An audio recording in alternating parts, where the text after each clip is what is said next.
Welcome to Love's Tender Flame, Tales of Romance. I'm Mordell, reading The Auction Block by Rex Beach.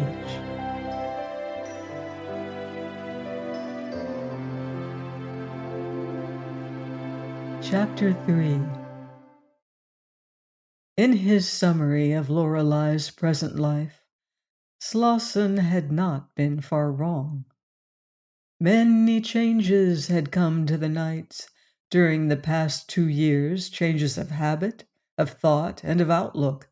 The entire family had found it necessary to alter their system of living, but it was in the girl that the changes showed most. When Mrs. Knight had forecast an immediate success for her daughter, she had spoken with the wisdom of a Cassandra. Bergman had taken one look at Lorelei upon their first meeting, then his glance had quickened.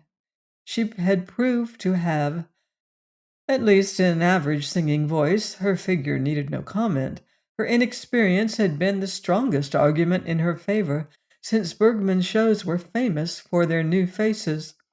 The result was that he signed her promptly, and mother and daughter had walked out of his office quite unconscious of having accomplished anything unusual.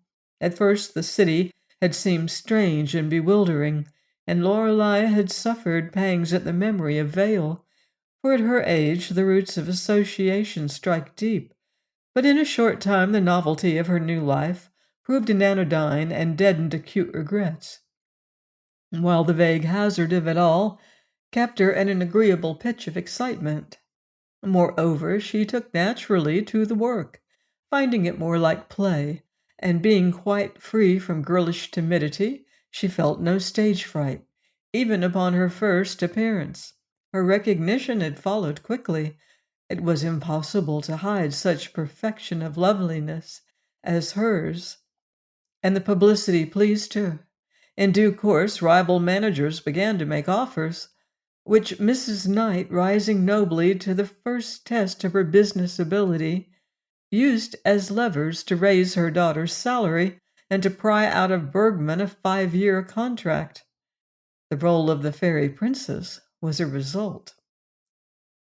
Thus it was that without conscious effort, without even a proof of merit beyond her appearance, Lorelei had arrived at the point where further advancement depended upon study and hard work. But since these formed no part of the family program, she remained idle, while Mrs. Knight and Jim arranged so many demands upon her time that she had no leisure for serious endeavors, even had she desired it. Proficiency in stagecraft of any sort comes only at the expense of peonage, and this girl was being groomed solely for matrimony. The principals who topped the Bergman bill were artists, men and women who had climbed through years of patient effort. Toward their subordinates, they maintained an aloofness that is peculiar to the show business. They moved in a world apart from the chorus. The two classes impinged briefly 8 times a week, but outside of the theater they never saw each other.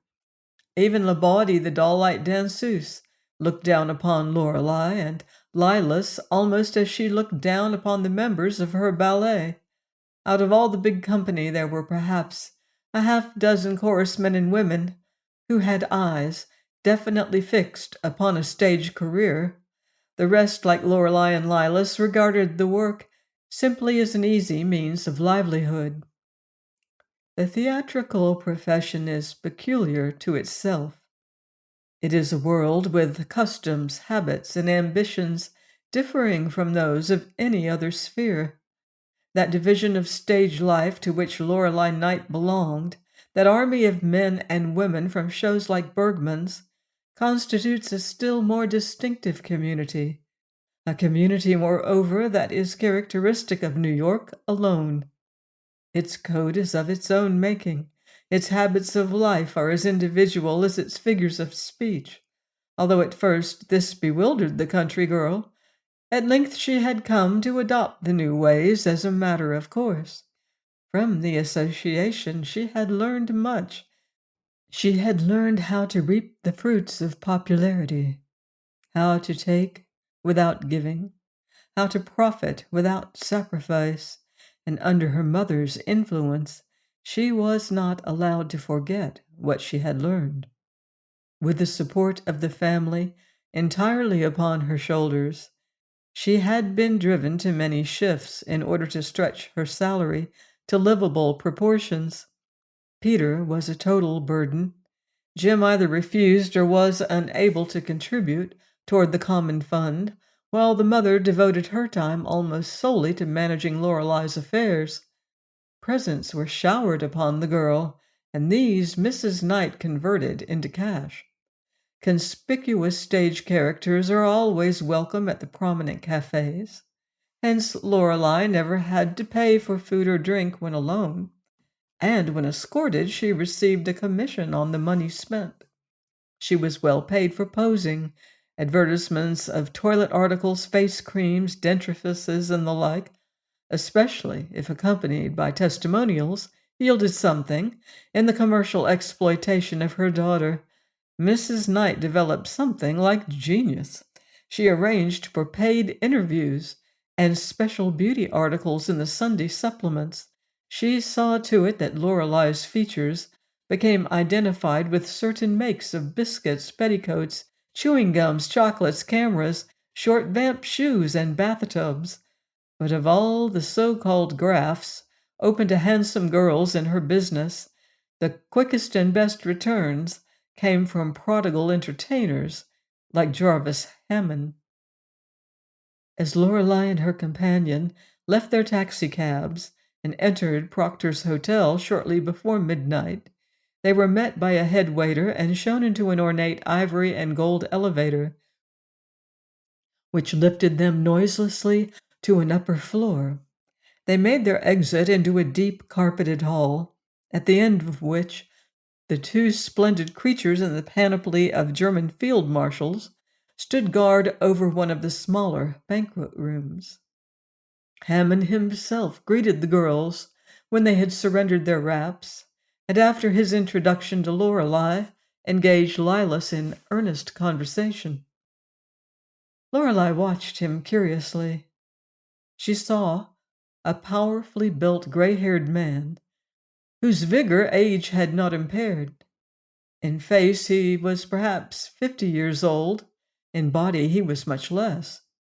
He was the typical, forceful New York man of affairs, carefully groomed, perhaps a little inclined to stoutness. By this time millionaires had lost their novelty for the girl. She had met some who were more distinguished in appearance than this man, but never one who seemed possessed of more nervous energy and virility. Jarvis Hammond had a bold, incisive manner that was compelling, and stamped him as a big man in more ways than one. Playfully he pinched Lila's cheek, then turned with a smile to say, "You'll pardon us for whispering, won't you, Miss Knight? You see, Lila's got up this little party, and I've been waiting to consult her about some of the details. Of course, she was late as usual. However," he ran an admiring eye over the two girls, "the time wasn't wasted, I see. My, how lovely you both look." Taking an arm of each, he swept them toward a reception room, from which issued noisy laughter. "Awfully good of you to come, Miss Knight. I hope you'll find my friends agreeable and enjoy yourself." Perhaps 20 men in evening dress and as many elaborately gowned young women were gossiping and smoking as the last comers appeared. Someone raised a vigorous complaint at the host's tardiness, but Hammond laughed a rejoinder, then gave a signal, whereupon the folding doors at the end of the room were thrown back. From within, an orchestra struck up a popular ragtime air, and those nearest the banquet hall moved toward it. A girl whom Lorelei recognized as a fellow member of the review danced up to her escort with arms extended, and the two turkey-trotted into the larger room. Hammond was introducing two of his friends, one a languid middle-aged man who was curled up in a deep chair with a cigarette between his fingers, the other a large featured person with a rumbling voice. The men had been arguing earnestly, oblivious of the confusion around them, but now the former dropped his cigarette, uncoiled his long form, and rising bowed courteously. His appearance as he faced Lorelei was prepossessing, and she breathed a thanksgiving as she took his arm.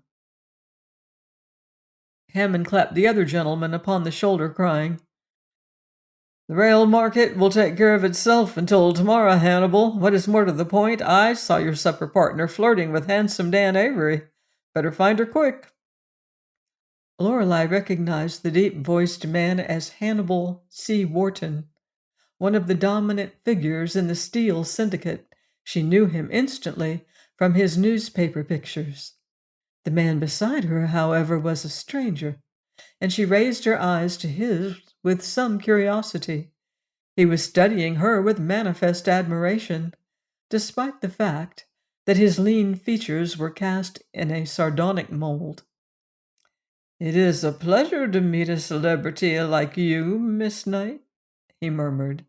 "All New York is at your feet, I understand. I'm deeply indebted to Hammond. Blessings on such a host." "Oh, don't be hasty.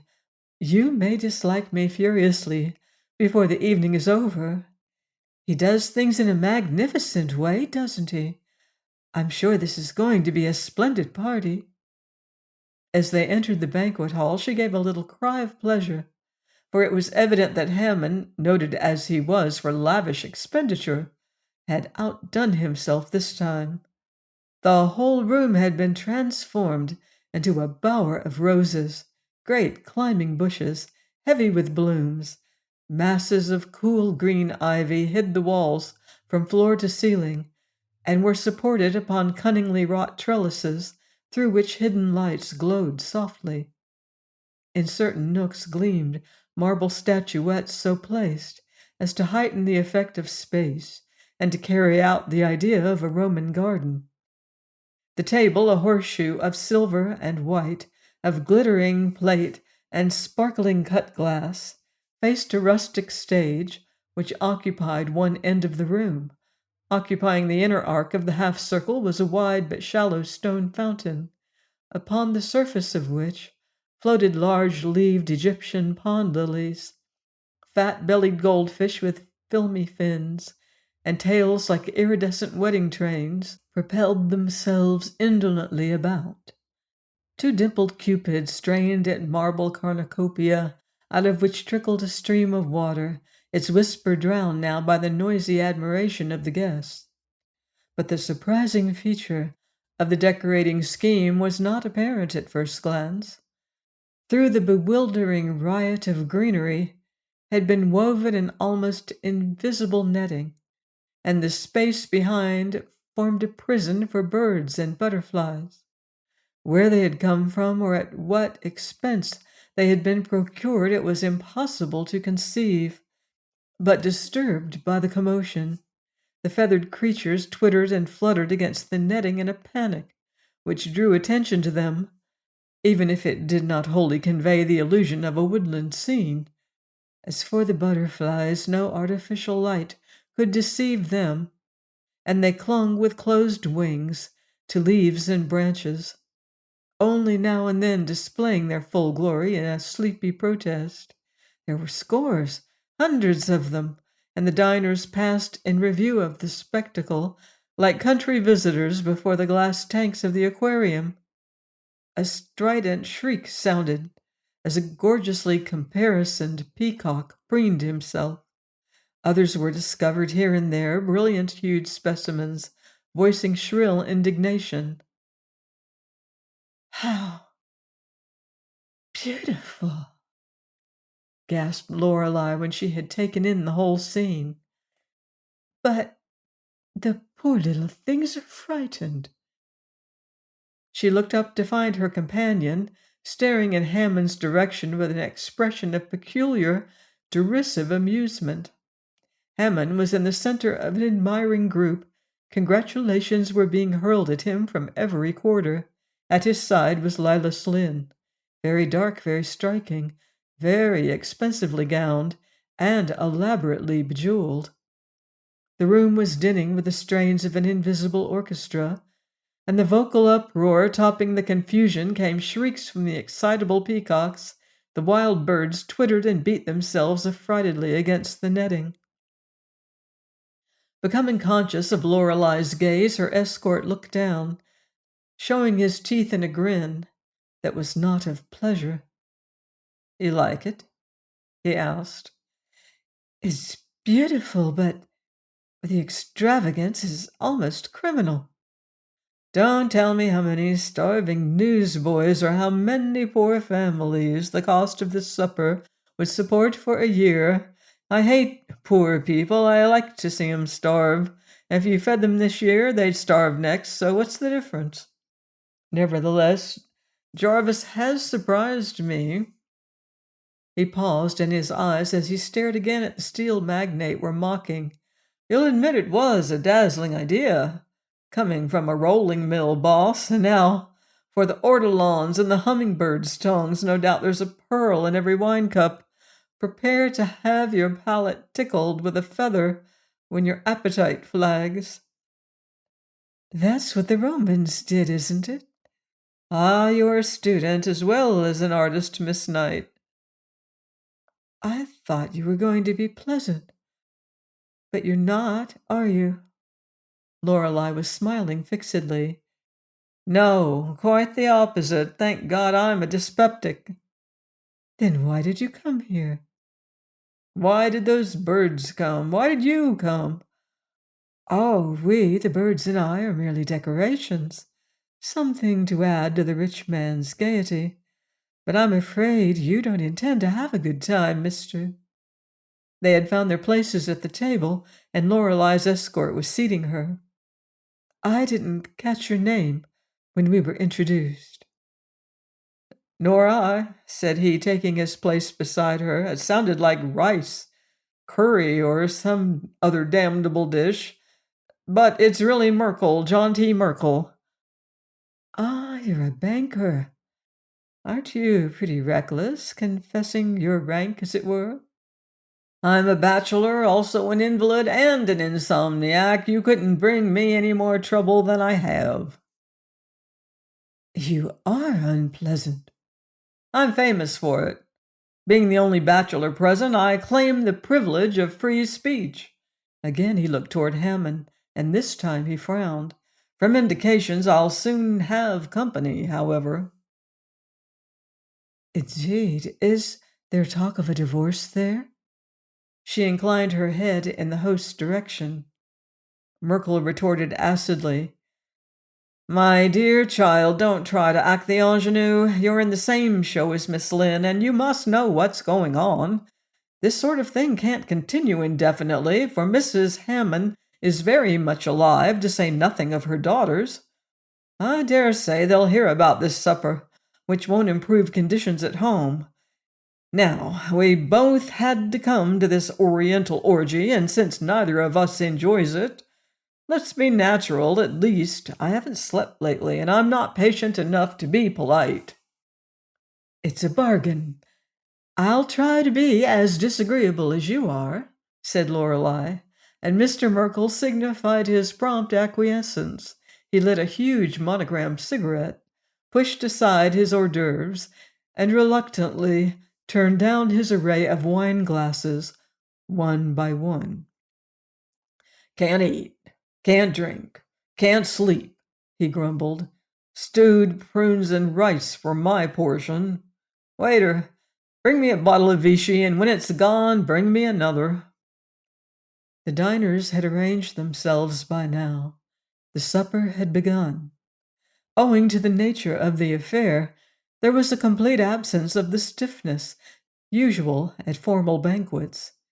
And since the women were present in quite the same capacity as the performers, who were hired to appear later on the stage, they did not allow the moments to drag. A bohemian spirit prevailed. The ardor of the men, lashed on by laughter, coquetry, and smiles, rose quickly.